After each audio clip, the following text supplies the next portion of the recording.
this one for everybody or just for this?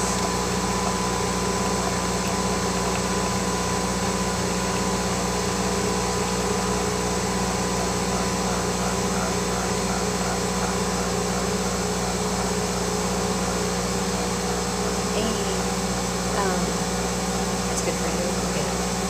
It's just amazing.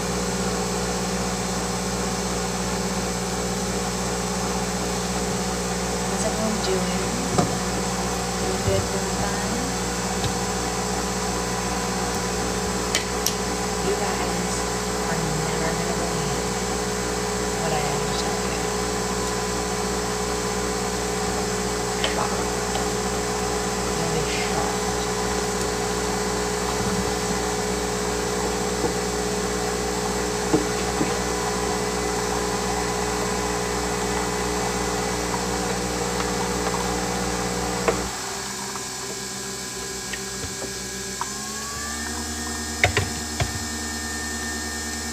Guess who slept 7 hours in a row last night?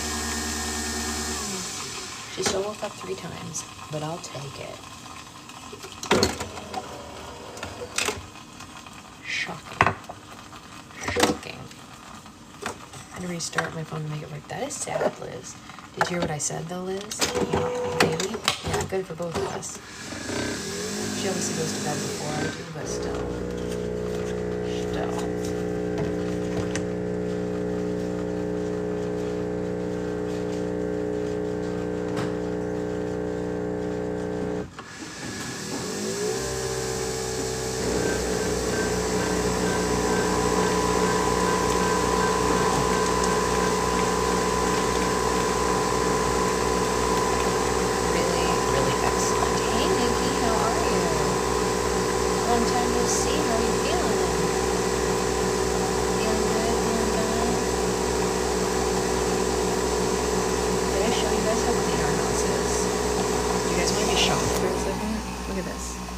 Ignore the counter, but like look at the living room. It's nice. And do you want to see her room? Do you guys want to see the former slime room? Her bed's supposed to come today. Let's see if that happens. Hold on, look at this. Ignore all the books on the floor. She's a baby. But like, wow, bubbles. Baby room. You should be sleeping. That's fair. She pulled all those off the shelf last night. But that doesn't mean that and then we have more books over here. This is going to be her dresser when, you know, I get it all organized. Those are our pillows and blankets for the guests that are coming. That's why they're in there. She obviously can't have pillows and blankets yet, but the guests can because they're adults. Yeah. So that's kind of fun, right? Kind of fun. My excuse is ignore all. Yeah, exactly. Alright. My excuse is ignore all. Yeah, exactly.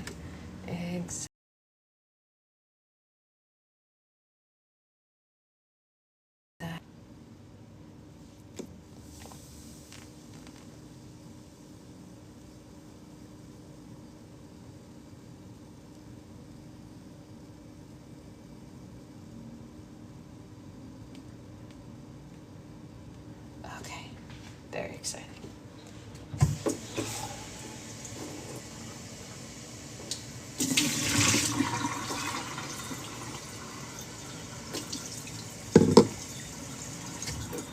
Let me dry my hand.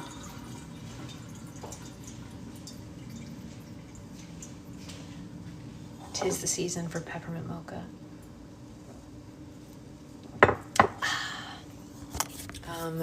Nikki got filtered. Let me unfilter it. She said, just tell them I got 3 kids. You want to see a class? Wait, no, don't come here. That's funny. That's funny. We were saying how our house basically hasn't been this clean since she was born. Morning, Isabella. How was your birthday? Did you have a fun birthday yesterday? I hope so. Okay. Ooh. Put my cup down. You're very welcome. You're very welcome. I'll put you guys on the tripod. Good morning. Good morning to all. Oops. Okay, Look at that. Good morning, Sloth. Okay, look at us. Look at us. I need to buy those things that I was told to get to make my glasses unsmudgy. It's hard to read when they're smudgy, you know? I feel like an old lady. I am a little bit of an old lady. Especially when you consider that yesterday was Isabella's 17th birthday. And while I am not technically her mother, biologically, I could have been, because I'm that old. Yeah. 17. I have a child who's not even 17 months when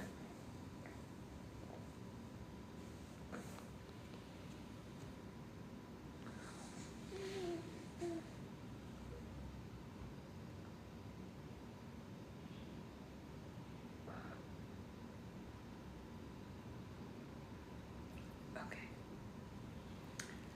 Let's just read before we regret whatever. Look how far into the book we are. Pretty amazing, you guys. Today is chapter 11, and chapter 11 is called Curses. Oh. The masked man hobbled through dwarf forests as quickly as his injuries would let him. Anyone traveling through the forest alone had the right to be worried, but with the mythological creature on the loose, the thick trees around him were especially intimidating. He held Captain Hook's revolver tight in his hand and dashed behind a tree whenever he heard a noise nearby. He followed a river deep into the forest until it split off into Dead Man's Creek. The masked man limped alongside the creek, and by nightfall he reached the site where the witch's brew used to stand on the banks of the creek. The tavern was nothing but a pile of ruins now, and 100 or so witches were spread out around the creek. Hey, Nikki. One paragraph in, so you're literally fine.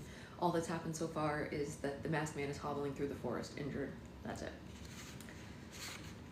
The masked man hid behind a tree and searched the area for his son. Although he had never seen him before, the masked man figured he'd be easy to spot in a crowd of tattered women. Just like the rest of the world, the witches had been chased out of their homes throughout the kingdoms by the literary army. They fled to the forest and formed a camp nearby to form their headquarters, constructing huts from the wreckage of the tavern.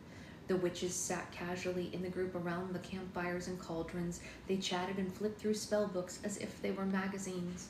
Whenever a campfire started dying out, Charcoline would hawk a flaming loogie into it and a fire would reignite.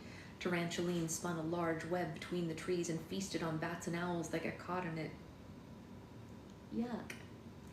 Serpentine's long tongue picked the bugs crawling through Arborus's bark skin, which pestered Arborus greatly. Rat Mary glared and hissed at a dozen cats that another witch had brought from home. And at the top of the pile of wreckage, 2 thrones had been erected. The infamous sea witch sat on a seat made of multicolored coral while she supervised the camp of witches. She stroked her pet cuttlefish, which rested in a bowl of salt water on the arm of her chair. Beside the sea witch, a second throne made entirely of ice that never melted was there, but empty. Marina leaned against the tree at the edge of the camp, keeping her distance from the other witches. She scowled at the women with her disdain. She couldn't wait to cross into the other world and get rid of them. It's true, his witch names are hysterical. The horned witch watched the moon like it was a clock, counting down the hours until she would put her plan into motion.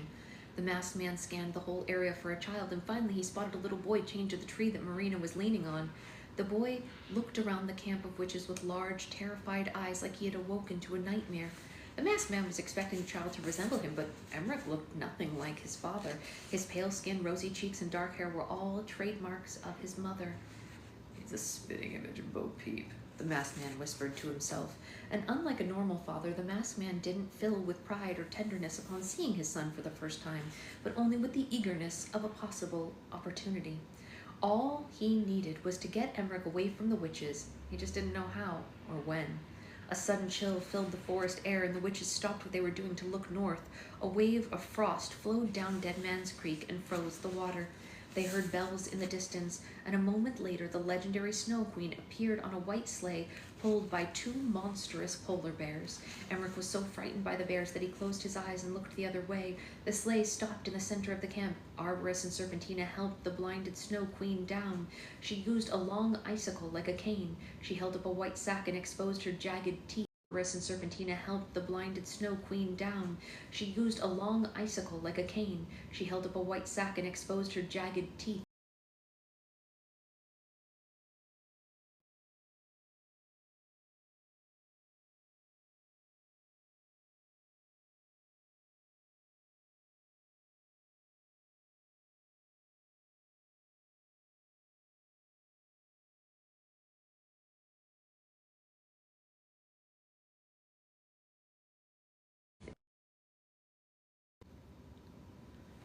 Hi, sorry. Can you guys hear me again? I don't know what she's talking about. She's being insane.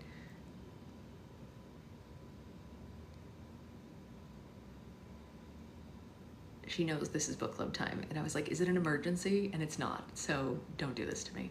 If someone's not dead, I don't want to hear it right now. If someone's dead or injured, interrupt book club. If they're not, don't.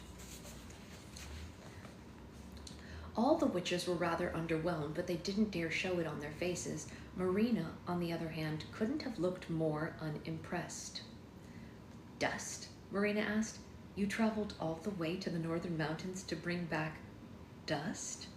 The Snow Queen growled and pointed her cane toward the sound of Marina's voice. For someone so consumed with the future, you know nothing of the past, she said, and the contents of this bag will ensure our conquest of the other world. Marina grunted. All right, by all means. Enlighten me, she said. What's in the sack? The other witches throughout the camp were curious too, so they gathered around the Snow Queen. Many years before there were witches and before there were fairies, the world was inhabited by angels and demons, the Snow Queen said. The demons created a magic mirror that transformed the reflection into something pleasing the reflection of something pleasing into something foul and grotesque. It made the humans look like hideous monsters and landscapes appear like wastelands. The demons got so much pleasure out of torturing the world, they decided to fly the mirror to the heavens and torment the angels with it. As the demons flew up to the heavens, an evil living inside the mirror became so excited it started to laugh. The closer to heaven they flew, the harder the mirror laughed, until it cracked and vibrated. And just as the demons reached the pearly gates, the mirror was so delighted it burst into thousands and thousands of pieces and rained down onto the earth like dust. Most people avoided the dust, but others weren't so lucky. The people got the dust in their eyes and never saw anything pleasurable again, but only the flawed and ugly qualities of everything. Others breathed in the dust and their hearts were filled with anger, hate, and jealousy. After centuries of sending blizzards through the kingdoms, I collected the remaining specks, the Snow Queen continued. My snowflakes cleansed the air and rinsed the land, and brought the dust specks back to me in the northern mountains through evaporation. The witches were mesmerized by the story, but Marina was still unenthused. And what do we need the dust for? The sea witch crawled down the pile of debris to join the other witches. The Snow Queen and I used the dust to curse Esmia the Enchantress, the sea witch hissed. Long before she became the dreaded enchantress, Esmia was the late fairy godmother's apprentice. The favoritism made all the other fairies jealous, and poor Esmia was often ostracized, heartbroken, and lonely. Many times she would travel deep into the woods away from the fairies and cry. Esmia always found the same tree and wept into its roots as if it were a friend's shoulder. She cried so much that her tears watered the tree, and it grew taller than any other tree in the forest. Once this became a routine for Esmia. The Snow Queen and I covered the tree's roots with the dust of the magic mirror.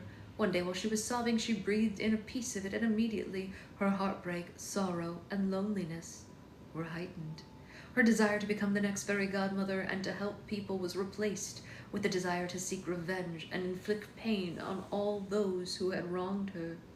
Shivers went up the witch's spine as they recalled the enchantress's terrifying reign over the fairy tale world. We gave Esmia the steps to create a portal into the other world, the Snow Queen said. Once she mastered the 7 deadly sins and dominated the past, present, and future of this world, she would have manifested a portal, and our plan was to travel into the other world until she unleashed the enchantress and take it by storm. Unfortunately, she was killed before the portal was completed. Well, lucky us, Marina said. Thanks to my prediction, we already know that a doorway will be formed between the worlds, saving us the hassle of building our own portal. Charcoaline stepped forward and bowed to the sea witch, the sea witch and the Snow Queen before she spoke. Is your current plan to curse Alex Bailey with the dust and unleash her on the other world? She asked, and then stepped back with the others. Correct, the Snow Queen said. However, we already tried cursing Alex with the dust. It sent her down a destructive path, leading to the obliteration of the witch's brew and the departure from the fairy council. But it didn't last long. Alex is the granddaughter of the fairy godmother and a child of both worlds. Magic is very strong with her, so it's going to take more than just one piece. How much dust will it take? Serpentina asked. A handful should be enough, the sea witch said, and Marina rolled her eyes. Are you sure this dust hasn't expired? The sea witch was getting tired of Marina's disrespectful attitude. She snapped her claws and charged toward Marina, but the Snow Queen held up her cane to stop her. See for yourself, the Snow Queen said.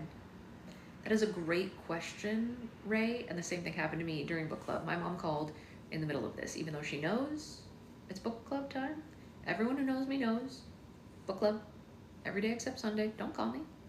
I don't want to hear it. No. Do you guys know, can I tell you guys something funny before we continue? When people ask me to do something, like people who aren't like my friends or family, I tell them that I have a standing meeting until 9:30 every day. That's what I just tell them. I don't even bother trying to explain it to them. I'm like, oh, sorry, I have a standing meeting for work until 9:30, so that they don't book anything before 10. I'm like, don't do it. I don't want to hear from you before 10. Goodbye. Whatever. Book club is my thing. It is what it is. She opened the bag and the witches peered inside. The dust from the magic mirror looked like silver sand. With long, frostbitten fingernails, the Snow Queen removed one piece and blew it toward the polar bears. One of the bears breathed it in through its large nostrils, and his eyes turned bright red. For no reason whatsoever, the bear started uncontrollably beating the other bear. A violent fight broke out between the polar bears, and the witches quickly backed away from them. The Snow Queen and the Sea Witch cackled at the belligerent beasts. The Snow Queen whistled at the bears, and they sat straight up, resisting the urge to continue fighting. I'm still not convinced that this will work, Marina said. Even if Alex becomes as dangerous as the Enchantress and vanquishes the other world for us, what's preventing her from unleashing her fury on us? All the other witches nodded. Marina had a valid point here.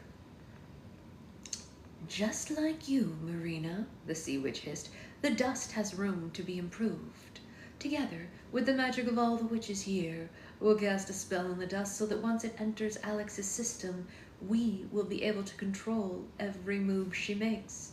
The Snow Queen pointed her cane at the ground and a large icy cauldron appeared. She poured the bag of dust into the cauldron. Ladies, please join us, the Sea Witch said. The Sea Witch and the Snow Queen held their hands over the cauldron and the dust began to glow. One by one, the other witches throughout the camp raised their hands toward the cauldron as well. With each addition, the light shined brighter and brighter. Marina was the most skeptical, and she was the last witch to join in. Once all the witches were united, a powerful spell was cast. The ear-splitting sound of 1,000 screams emitted from the dust and echoed through the forest. It's done, the Sea Witch said. Now we must find the girl. The Snow Queen removed the cloth covering her eyes, and her empty sockets lit up like trains in a dark tunnel. She predicted where the young fairy was, and once the answer came to her, the light faded and she rewrapped the cloth over her eyes. She is already in the other world, the Snow Queen said. One of us must travel there and make sure she ingests the dust. The witches looked around at one another, but there were no volunteers. Although Marina hated following any orders but her own, she knew that she was the best candidate for this task. Besides, her plan to betray the witches wouldn't succeed unless their plan to conquer the other world succeeded first. So if she helped them with this, they'd never suspect a thing. I'll go, Marina said. You, Rat Mary asked. I trust a fairy before I trust the likes of you. Take a look around you, rodent, Marina said. I'm the only witch who could possibly blend in a world of humans. Besides, I traveled there when I captured the masked man's son. I know the location of the portal and I know how to use it. Marina made a good case. The witches didn't argue any further. They just turned to the Sea Witch and the Snow Queen to let the elders decide. Very well, the Snow Queen said. Hey, Mary. How long before the doorway opens between the worlds? In a fortnight, Marina said. I will not have time to return, so I'll meet you on the other side of the doorway. It'll open in the forest and the clearing of 3 boulders. It leads to a large city in the other world. I'll travel there now, infect Alex with the dust, and be there when you arrive. Do not disappoint us, the Snow Queen said, and the Sea Witch scooped the dust out of the cauldron with her claw and poured it back into the white sack. A little begrudgingly, she handed the sack over to Marina. See you all on the other side, Marina said, and the witch covered her horns with her hood and journeyed into the forest away from Dead Man's Creek. She walked with so much determination that she strolled directly past the masked man without even noticing him. For the masked man's plan of revenge to work, he needed a way into the other world just as much as he needed his son. He glanced at Marina and Emmerich and decided to follow the witch now and come back for the boy later. He trailed after Marina as quietly as possible. The Sea Witch still had reservations about trusting Marina with this task. What if she betrays us? The Sea Witch asked, and the Snow Queen's blue lips curled into a sinister smile, and a raspy laugh erupted from the back of her throat. Marina will try to betray us, but she will fail, she said. Once Alex Bailey is under the dust spell, nothing will stop her. Nothing. Hearing this scared Emmerich more than anything else since his kidnapping. He whispered to himself and he prayed with all his might that Alex might hear him wherever she was. They're coming for you. They're coming for you.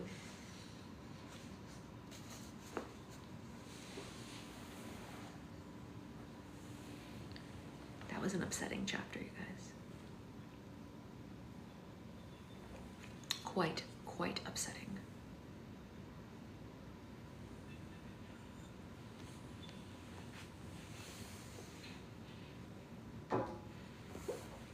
No good for anyone.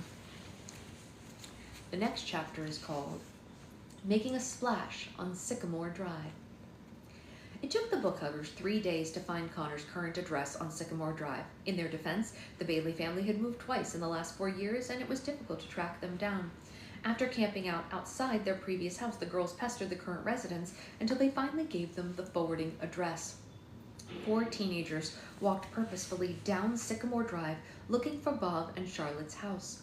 The bookhuggers were on a mission to finally expose the Bailey twins once and for all.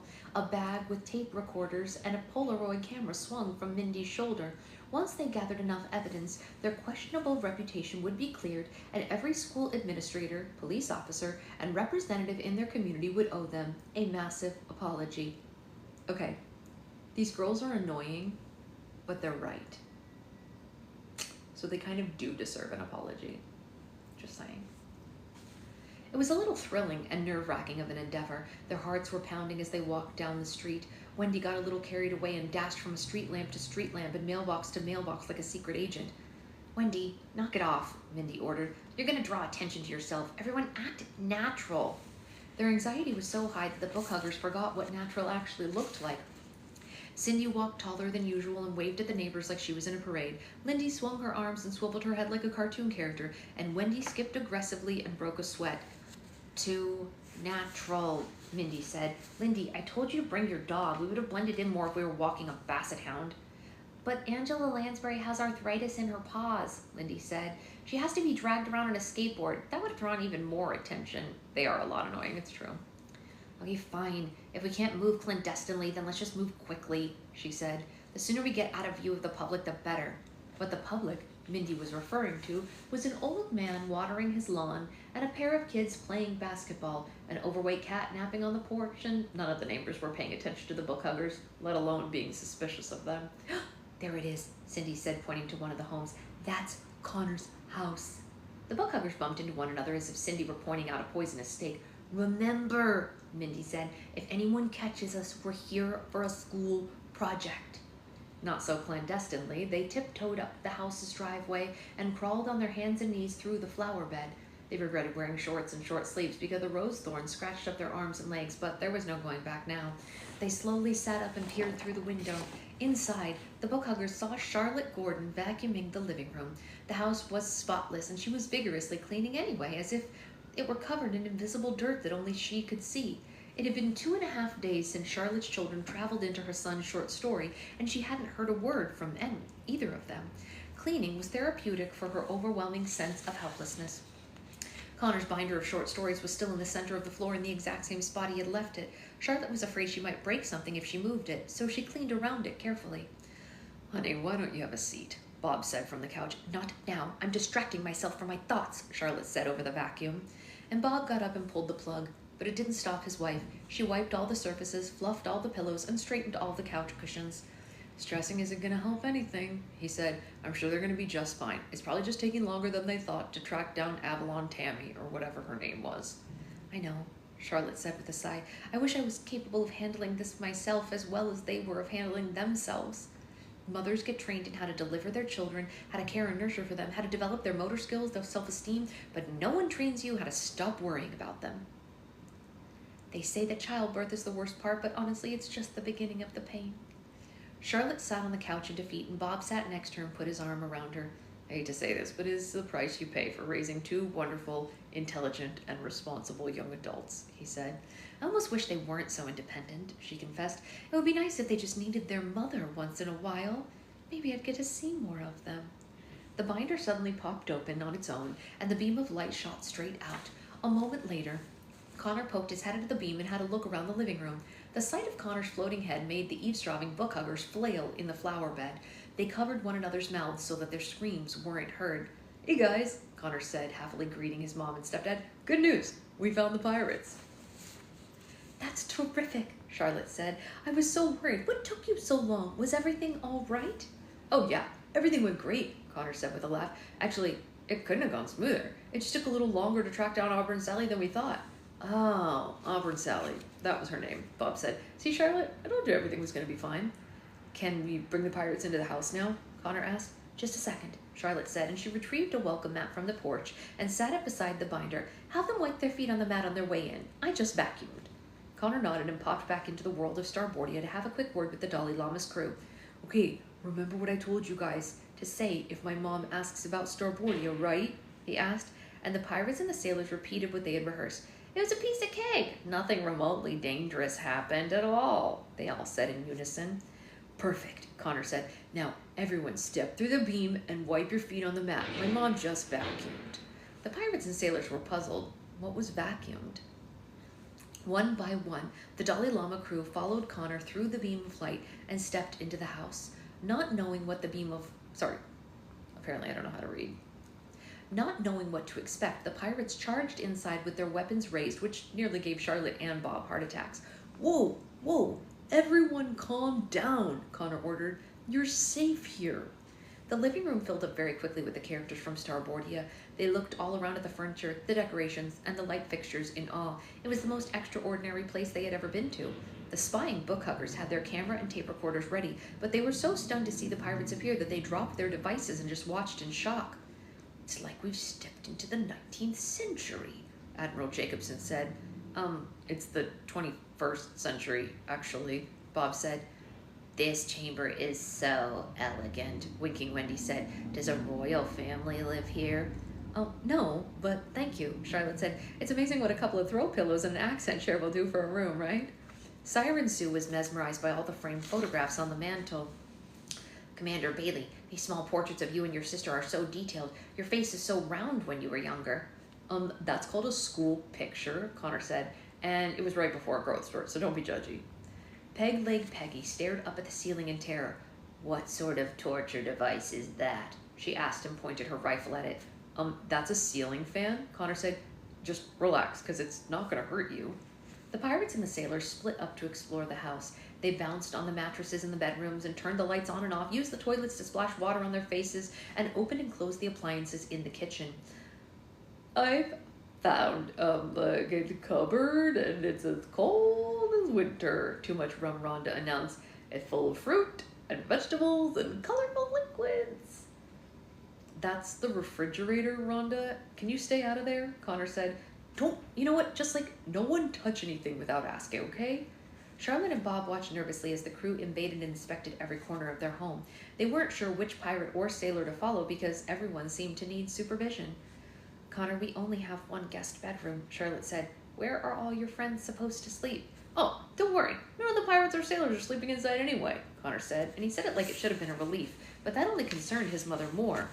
Charlotte was going to ask him for more details, but she was distracted when Alex suddenly appeared out of the beam. Oh, hey, Mom. Hey, Bob, she said, and she looked at her brother. Connor, we're ready. Alex leaned back and disappeared. Connor went to the window and had a good look at the large pool in their backyard. Hey, Bob, how deep is that pool anyway? He asked. Bob shrugged. I don't know, 10, maybe 12 feet, he said. Why do you ask? Before Connor could answer, he scooped up the binder and ran to the backyard. The book huggers quickly got to their feet and ran to the other side of the property. They peeked between the boards and through the holes in the fence to see the backyard. Connor stood at the edge of the pool and aimed the binder's beam of light directly at the water. All right, go for it, Captain, he said. And Bob and Charlotte joined Connor outside just in time to see the Dalai Lama emerge from the binder and land in the pool. Charlotte and Bob screamed and grabbed onto each other. The splash knocked half of the water out of the pool and drenched Connor and his parents. It was too much for the book huggers to take. All 4 girls fainted at once and collapsed in a pile behind the fence. Charlotte, Bob said in complete shock. There's a pirate ship in our pool. Sorry, Connor said. The captain was adamant about bringing her ship along, but the good news is that the pirates live in it, so you don't have to worry about them sleeping in the house. Right, Charlotte said with large eyes. Nothing to worry about. Sure. Had the Dalai Lama been just a tiny bit bigger, it wouldn't have even fit in the pool. Auburn, Sally, and Alex were standing on the upper deck behind the wheel and had a great view of the neighborhood. The rosary chicken was perched on the ship's railing right beside them. So this is the land of Sycamore Drive? Auburn Sally asked. Well, it's just one of many neighborhood streets in this town, Alex said. I like it, the captain said. The cottages in this village are very charming. Shh, shh, shh, shh, shh, shh.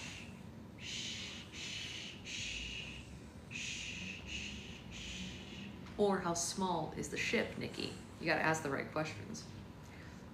Auburn Sally kicked down a gangplank, and she, Alex, and the rosary chicken climbed down from the Dalai Lama. Shh, shh, shh, shh, shh,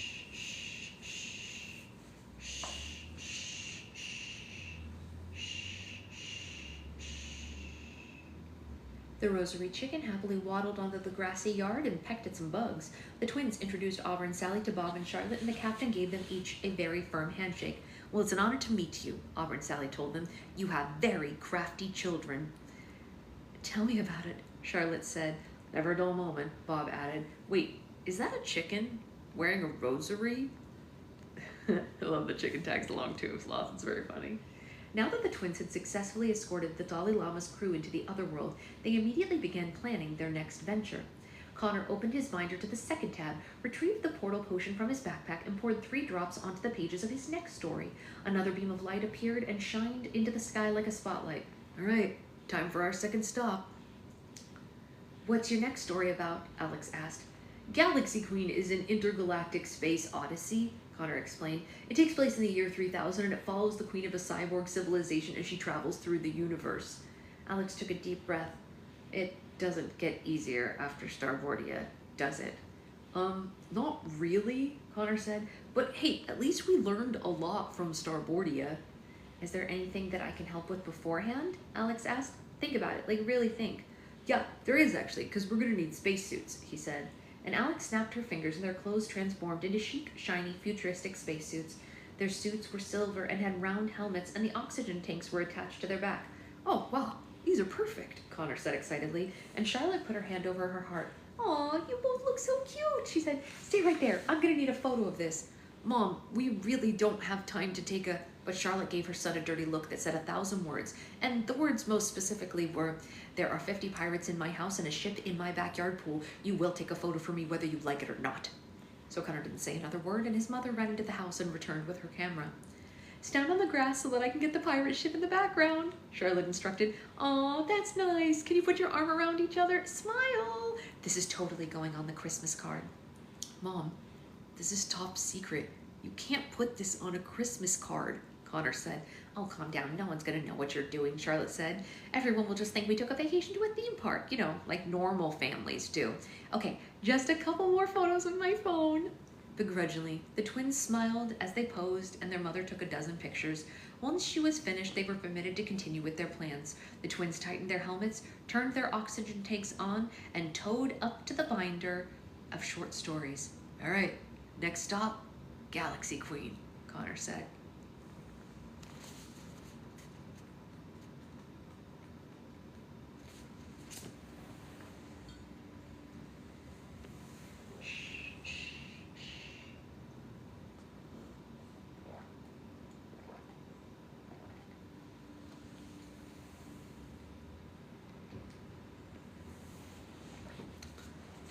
You guys are going to love Galaxy Queen. Nice, and do you remember? Anya, do you remember? I know Ray knows because she listens to it with her kids. All right, chapter 13 is called Galaxy Queen. Oh, Jen, that's right. You were here for this last time, right?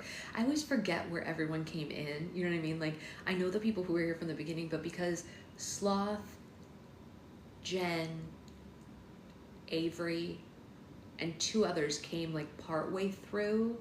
Is she like Xenon? Is she like Xenon? No. She's like someone else you know and love, and you're gonna find out shortly. The twins stepped into the beam of light and re-entered the world of Connor's handwriting. The words, "the universe," stretched out around them, and before they knew it, they were floating through an endless galaxy. They were surrounded by thousands and thousands of stars. It was a breathtaking sight, and the twins had never felt so small in their lives. All gravity disappeared, and weightlessness gave the twins a falling sensation in the pit of their stomachs that didn't go away. They moved their arms and legs and tried swimming through the emptiness, but there was absolutely nothing to swim against. Connor barely caught the corner of his binder before it floated out of reach, and he tucked it safely into his backpack with the flask of the portal potion. In the distance, Alex and Connor could see a large white planet with multicolored clouds that were still thousands of miles away from its atmosphere. The planet looked delicious, like a large piece of candy floating in space. "What's that?" Alex asked. "Oh, that's Jawbreakeropolis," Connor said. "I had a sweet tooth when I wrote this story." It was difficult to make out at first, but the twins saw a small light traveling toward the planet. It orbited around Jawbreakeropolis, and after 8 or 9 rotations, it shot out a green laser that engulfed the planet. In a matter of seconds, Jawbreakeropolis shrunk and vanished from the universe. "What just happened?" Alex asked. "Why did the planet disappear?" "Oh, it didn't disappear. It was uploaded," Connor explained. "That thing circling Jawbreakeropolis is the Basque 8, the Cyborg Queen's spaceship. She travels the galaxy looking for habitable planets in other star systems like the Goldilocks zone. And when she finds planets that she likes, her spaceship uploads it into its hard drive and then takes it back to her home solar system." "What's a Goldilocks zone?" Alex asked. "That's the area of every solar system that's not too hot and not too cold. It hosts life," Connor said. "That's actually what scientists call it. I swear, I didn't make that part up." "Why does the Cyborg Queen need so many planets?" Alex asked. "The cyborgs have outgrown their home planet and they need more room," he said. "The Queen travels with an army aboard her ship in case she runs into any trouble. We need to get aboard the Basque 8 and we need to convince her to let us borrow her soldiers."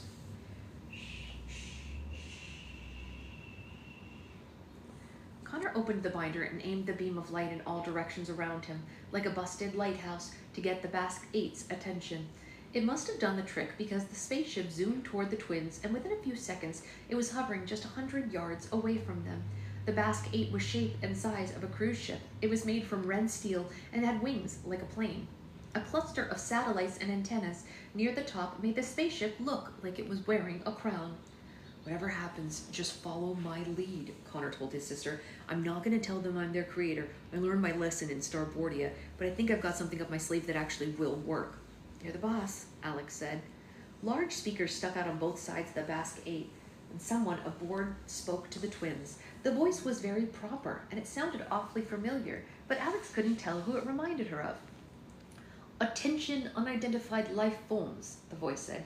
"Please state your name, your species, and your home star system." "I'm Connor Bailey, and this is Alex," he announced. "We're human beings from the planet Sycamore Drivius of the Willowcrestian system." "What are you doing in the middle of space?" the voice asked. Our spaceship was hijacked by orphanotics, Connor said. Would you mind giving us a lift back to our planet? Connor was confident that the tall tale would grant them admission to the Basque 8, and he gave a thumbs up to Alex. She hoped whatever plan he had been cooking up was going to work. There was silence from the speaker, as whoever was on the other side considered their request. Any enemy of orphanotics is a friend of ours, the voice said. Please do, come aboard. A large compartment door opened, and 2 steel claws reached out of the Basque 8 and plucked the twins from the spaceship like stuffed animals in an arcade prize machine. They were pulled onto a large hangar, and several spaceships were kept there with them. The Basque 8 had an artificial gravity so that the twins hit the floor as soon as they entered it. Once the compartment door was shut behind them, a pair of automatic doors on the other side of the hangar opened. A lizard the size of a man walked in with 2 cyborgs on either side of him. The lizard had big yellow eyes and red slimy skin and wore a gray jumpsuit with several buttons. The cyborgs were half human, half robotic in various combinations. Some were human with robot legs and arms, others were split evenly down the middle, and they all wore red goggles and held guns with barrels that pulsated bright blue light. They also wore vests that monitored their heartbeat and/or remaining battery percentages. Alex and Connor quickly got to their feet, and the cyborgs raised their weapons toward them. The lizard man cautiously looked the twins up and down. Neither Sycamore Drivius nor the Willow Crestian system are registered in the intergalactic database, the lizard man said with the same voice they had heard outside. Oh, Connor said. That's because we hate solicitors. The lizard man stepped down toward the twins to inspect them further. You're awfully young to be traveling throughout the universe by yourselves, the lizard man said. Were there others in your crew? We had an android chaperone, but the orphanotics stole him too, Connor explained. Darn those filthy creatures. The lizard man nodded to the cyborgs and they lowered their weapons. I'm Commander Nutas, the lizard man said. Welcome to the Basque 8. You may remove your helmets. This ship is equipped with oxygen. The twins unscrewed their helmets and they shook Commander Nutas' hand. Thank you so much for rescuing us, Connor said. We would have been goners if it weren't for you. I'm sorry to hear about your unfortunate encounter with the orphanotics, Nutas said. The Cyborg Queen has made exhausting requests to the United Universe Council to ban them from our quadrant of the galaxy, but they just will not listen to her. What are the orphanotics? Alex asked, forgetting to go along with the story her brother was describing. They stole our ship so quickly I didn't get a good look at them. Oh, they're a terrible species, Nutas explained. They destroyed their home planet and now they travel through the galaxy stealing resources from other star systems. But isn't that sort of exactly what the Cyborg Queen does too? Alex asked. That's exactly what the United Universe Council said, Nutas added. Never mind that. We would be happy to escort you to your home planet. The Queen loves to travel to new star systems, and I'm sure she would be delighted to see Sycamore Drivius and Willow Crestian.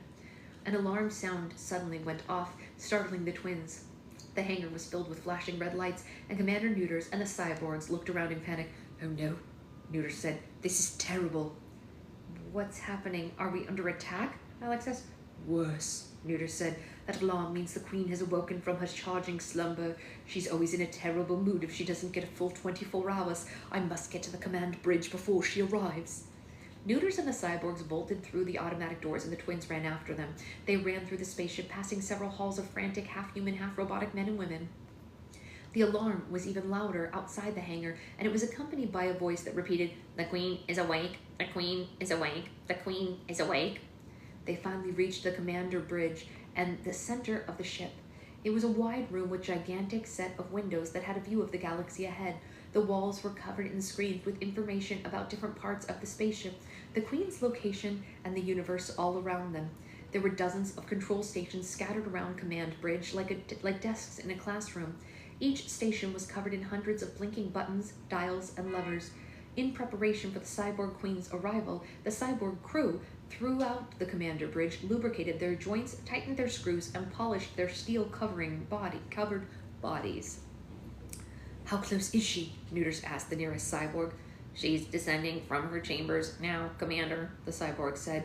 The levels of her emotion chip are off the charts. She must be upset about something. The cyborg pointed to the Queen's private elevator in the back of Command Bridge.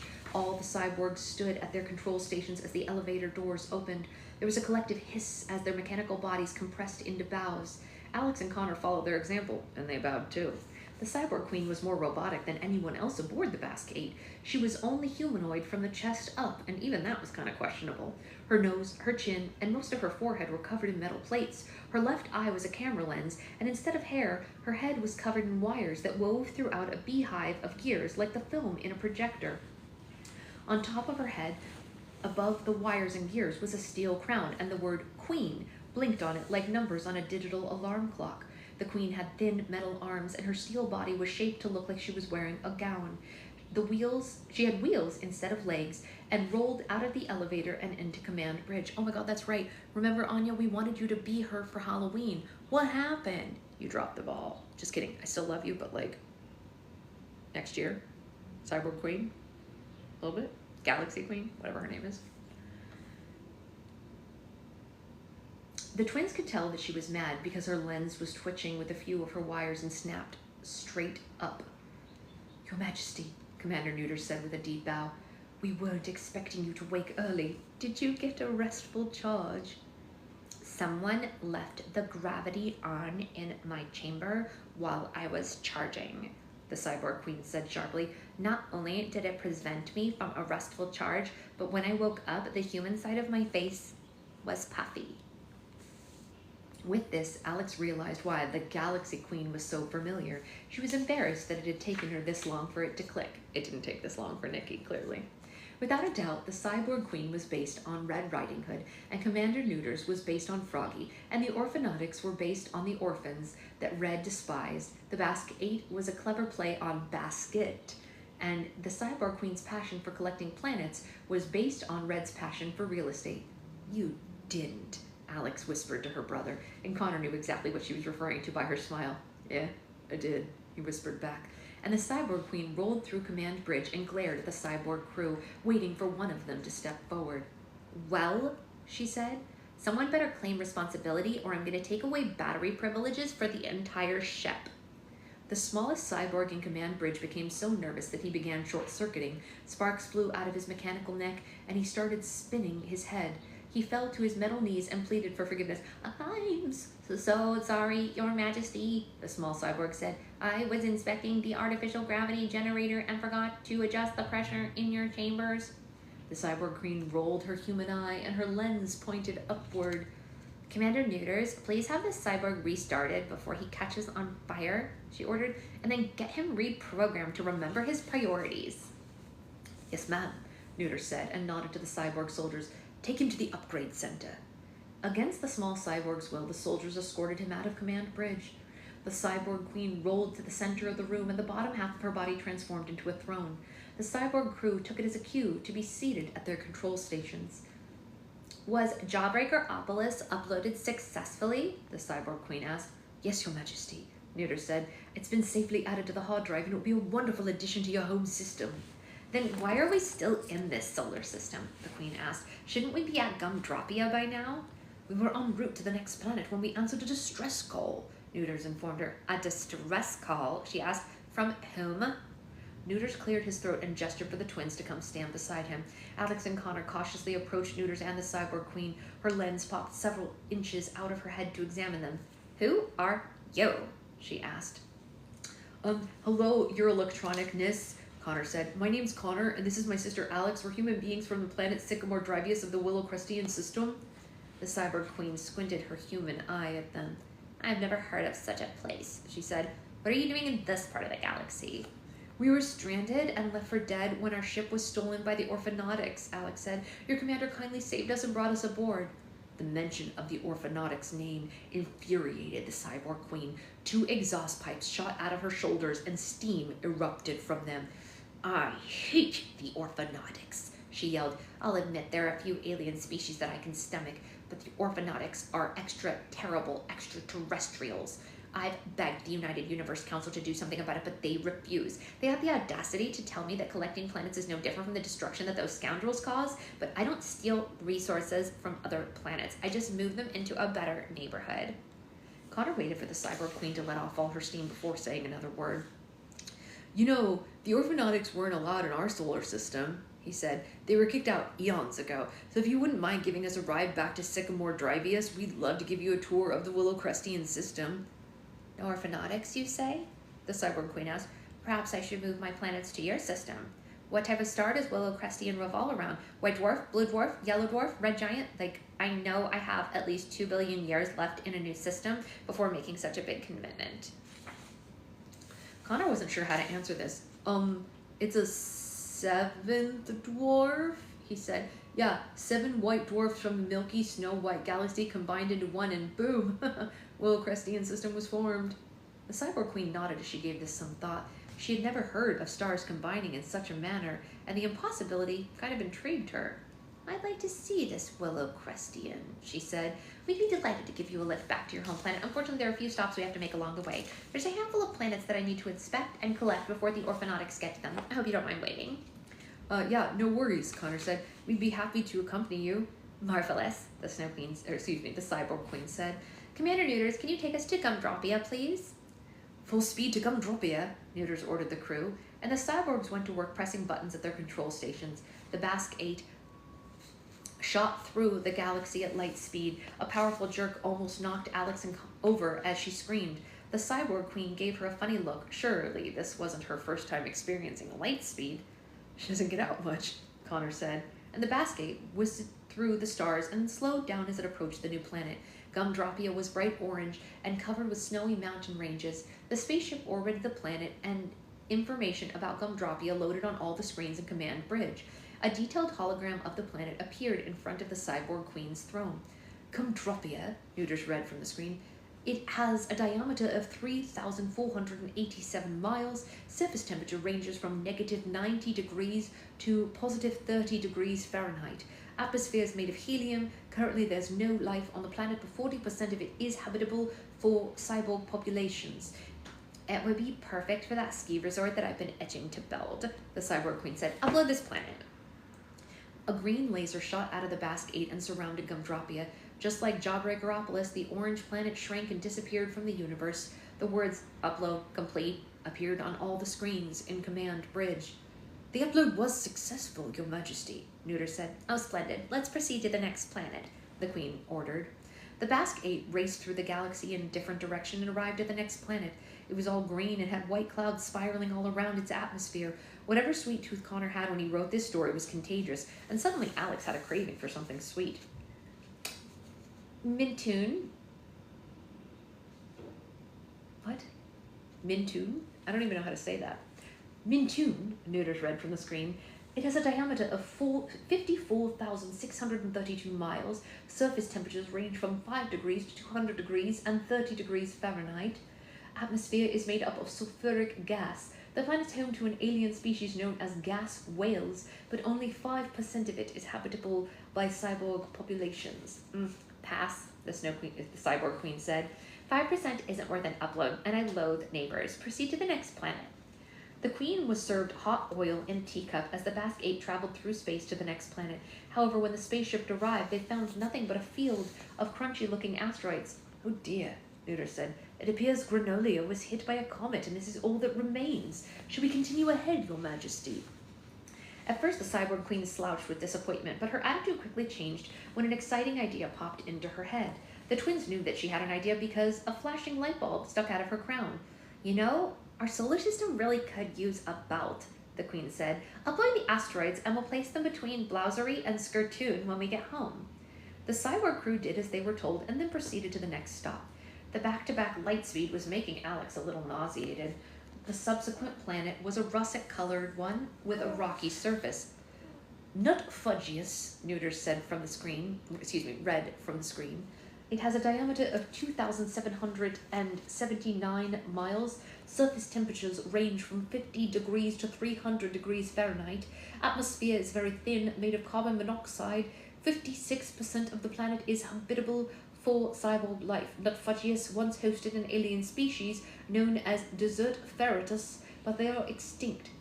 Wonderful, the cyborg queen said. I do love a dry heat. Upload.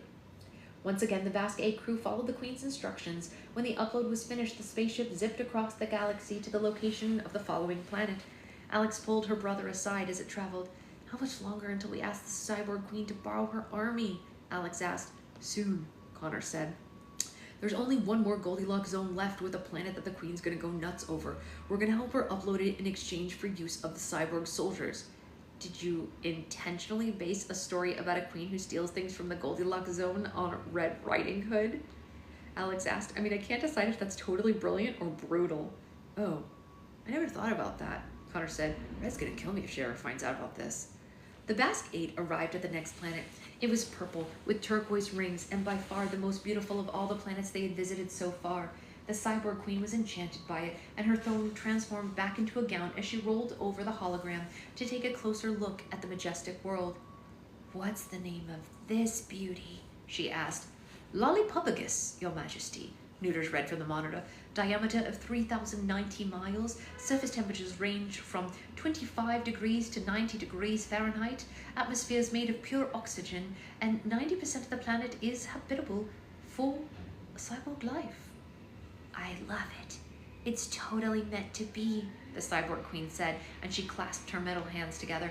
Upload it immediately. I'll share Jawbreakeropolis, Gumdropia, and Nutfudgius with the cyborgs at home, but I want Lollipopagus for myself. The green laser engulfed the purple planet, but as Commander Neuters read more information about Lollipopagus, a grave expression came over his red face, and the commander bolted to a control station and pulled a red lever to abort the mission. What are you doing? The queen demanded. Forgive me, Your Majesty, but I just read some troubling information, Neuter said. 1,000 years ago, scientists from another planet sent a vial of insects to Lollipopagus to see if they would sustain life. The high oxygen levels in the atmosphere made the insects grow enormous, and now they dominate the planet. If we upload Lollipopagus, it would be uploading thousands of tiny viruses into our hard drive. The entire ship would just crash. The flashing light bulb reappeared above the cyborg queen's crown. Can't we send the army to Lollipopagus to terminate the insects? She asked desperately, and Commander Neuter shook his head. The Basque 8's been traveling for so long it doesn't have enough power to charge the soldiers' batteries. The queen's light bulb went off again. Can't they use their solar panels to charge their batteries? She asked, and Commander Neuters gulped. It would only work while the soldiers were on the surface, but most of the insects live in colonies underground, he explained. All the cyborgs knew that their queen wouldn't take this news well, so they dived under their control stations. The cyborg queen was so mad that the light bulb above her crown burst, and fiery blasts erupted from her exhaust pipes. 4 robot legs wearing boots emerged from her steel gown and stomped the floor. Tears rolled from her human eye, and oil dripped from her lens. All I want is a habitable planet with a 1 trillion-mile radius. It's not like I'm asking for the world, the cyborg queen lamented. Everyone put your brains and AI chips together. There's got to be something that we can do. Once the fiery blasts finished, Connor stepped toward the cyborg queen and tapped her on the exhaust pipe. Alex had no clue what her brother was up to. Excuse me, your mechanicalness, but I might have a solution, he said. You see, my sister and I just happen to be children of the best exterminator in the galaxy. We are? Alex said.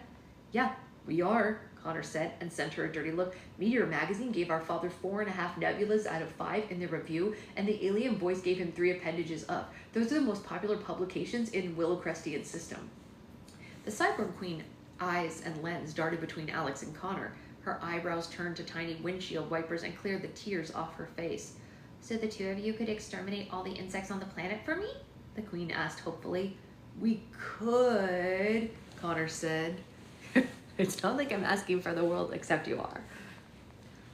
Connor lowered his head dramatically. You've already been so kind by offering to transport us back to our planet. I really hate to ask you for like another favor in exchange for exterminating the insects, but there is something else my sister and I could use your help with.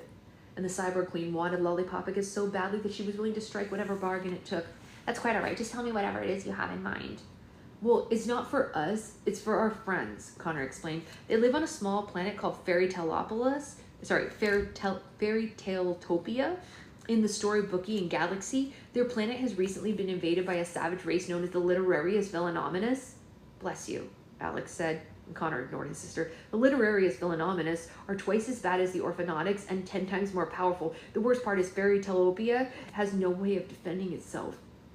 Oh my god, that sounds terrible, the cyborg queen said. Yeah, it is, Connor said, but it's nothing like your cyborg army couldn't help with.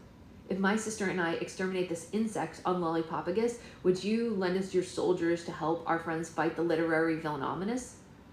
It wasn't every day that the Cyborg Queen was asked to lend out her army. However, it wasn't every day that she came upon the planet of her dreams, either. She turned to the hologram of Lollipopagus and stroked it with her metal hand. Fine, the Cyborg Queen said. Wipe that planet clean of insects, and I will let you use my cyborg army to save Fairytaleopia. Connor shook her metal hand appreciatively. Thank you so much, your engineeredness, he said. We really couldn't be more grateful. Right, Alex? Yeah, sure. Grateful, she said unenthusiastically. Sure, the Cyborg Queen said. Commander Neuters, please see the humans from Sycamore Drivius to have everything they need to exterminate their plan. I'm gonna go to my chambers now to finish my charge. Please see that gravity is turned off and that you don't wake me until the extermination is over. Yes, Your Majesty, Neuter said with another deep bow, and the Cyborg Queen rolled into her private elevator and ascended through the ship. Alex yanked at her brother's side aside. Bugs? She asked. That's your plan? We're gonna kill bugs in exchange for these soldiers? Oh, come on, Connor said. We'll get to travel to another planet and shoot some overgrown pests. It'll be like living in a video game. It's fun. Alex shook her head. She couldn't believe that she had gone into this situation willingly. There were many times when Alex was convinced that she and her brother were from different planets, and this just about proved it. Commander Neuters, Connor said happily, lead the way. Wow, we read a lot today, and she slept through the whole dang thing. It's pretty exciting, don't you think? Maybe she's entering a phase of sleep. Who knows? Who knows? Okay, I know we didn't get to have a live yesterday afternoon, and that is because we had weird nap stuff. Yeah, she slept last night, so I'm wondering if she's gonna sleep tonight as well and this afternoon. That would be so great. We're going to class this morning, and then maybe she'll sleep after. I don't know. We'll see. My goal is to have a live this afternoon as long as everything goes smoothly. Yesterday's nap was rocky. She kept waking up. I kept putting her back to sleep, so she did eventually get a full nap, but like, you know, every other night is better than no nights. That's right. That's absolutely right. And she's totally still asleep right now. So I will see you guys later, hopefully. Cross your fingers. And did you get baby? Did it not upload? I'll check it right after this. I'll check that it gets uploaded because I thought it uploaded. That's so weird. I wonder if they like held it for some reason. Weird. Okay. Hey, Roxy. All right, I'll see you guys later. I'm gonna go check that baby book club right now. What's happening?